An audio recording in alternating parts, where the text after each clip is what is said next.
Well, back to weather this morning, where travelers headed to eastern Washington for the holidays or this direction may have some difficulty. Skiers and snowboarders also may want to be careful. Yeah, it's a first alert weather morning as we want to warn you about dangerous conditions expected on the passes. King 5's Drew Andre is on Snoqualmie Pass once again this morning with a first-hand look at what drivers can expect. Drew?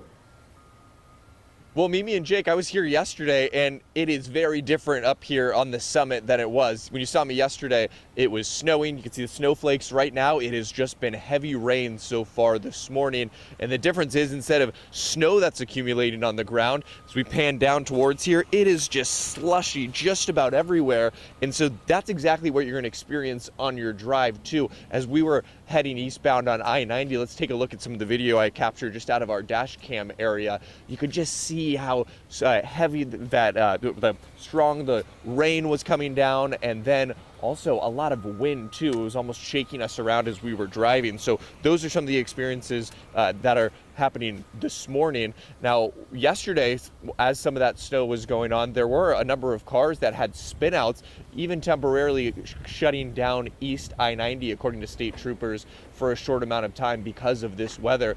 Right now, we're not seeing that freezing rain, but it has been pretty steady rain. Right now, a little bit light. Behind me, you can see and hear the plows that are going on. But right now, no snow is coming down. Right here gives you a little bit of a sense of this. Yesterday, a bush like this would have just been covered in snow. Right now, it's just a little icy right here. So we'll keep you updated throughout the morning, but really rainy conditions here at the summit from Snoqualmie Pass. Back to you.